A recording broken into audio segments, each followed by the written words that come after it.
Up until this point, Hollywood has been happy to dismiss and ignore the movies from the Daily Wire, because they were relegated to Daily Wire Plus, where they were hidden behind a paywall. So the entertainment media complex, for the most part, didn't have to deal with them. Well, that changed with the box office success of Matt Walsh's feature film. How was it, and how is Hollywood going to deal with that success? Let's find out.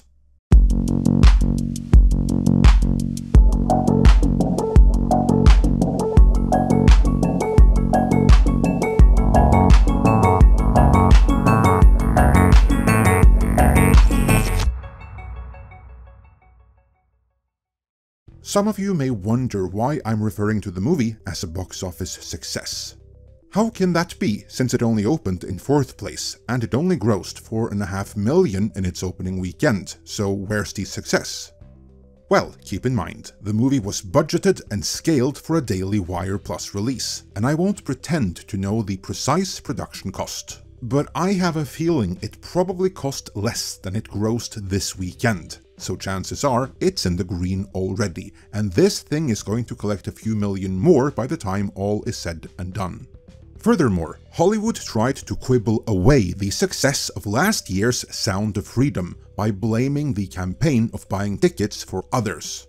That is of course okay when Disney are the ones doing it for Black Panther or something, then it's commendable. But when the Sound of Freedom did it, it was deplorable. In this case though, they don't have that excuse to hide behind. The movie opened in the top 5 due to audience demand and audience demand only, and despite some alleged campaigns to have it kicked out of theaters in certain locations, this is a huge win. Though, as we shall see, not without some hedges. The Daily Wire were kind enough to send me a screener, so let's get into the movie itself.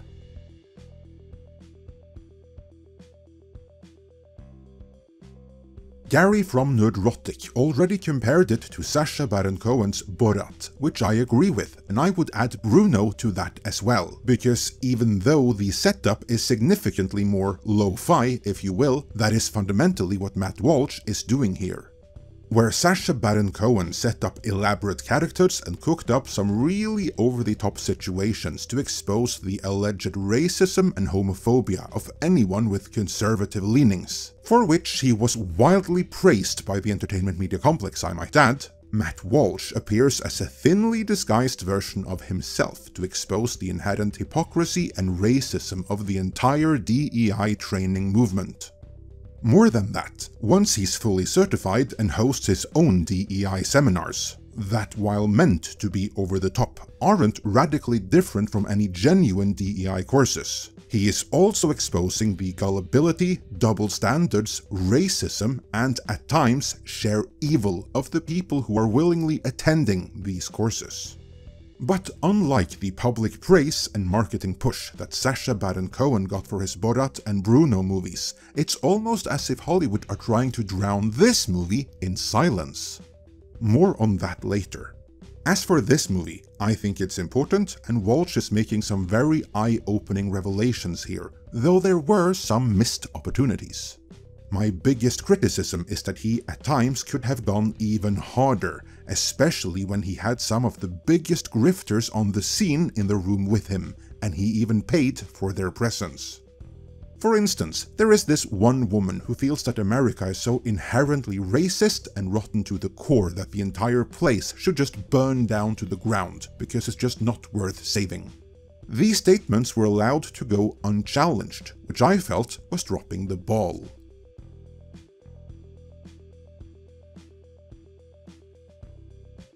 As the more perceptive of you may have noticed, I am in fact not American, so all I can do is offer an outsider's perspective here. Now, some of you might think, well, who the hell are you to do that? Want me to criticize your country? To which I say, go right ahead, plenty to work with there. For instance, my country gave you the DEI-ridden anti-American horror that was the game Dustborn. See my exposé on exactly how that got funded in this video, linked to in the description. But that aside, in this case, I can offer the perspective of someone that has traveled large swaths of the world, and in my experience, there is nowhere on it that today is either more diverse, more tolerant, or less racist than the United States of America. If those who feel America is so horrible and racist were to leave the United States and move somewhere else with a compatible standard of living, they might be in for a rude awakening. Even if they were to go to some select Northern European countries many mistakenly believe are some kind of utopias, one way or the other. As someone from there, I can tell you they are not. Point is, I would have liked to see some of those who further the notion that the US is so irredeemably bad be asked, well, where is better? And then be fact-checked on the answer. I'm sure Walsh, in character, could have had fun with that. The bigger problem than those profiteering from this grift though is the virtue-signaling fools who fork over the cash needed to sustain it. Some of them are just gullible, others are wicked, but all of them have accepted responsibility for a past crime that they, statistically, have no culpability for, not even inherited.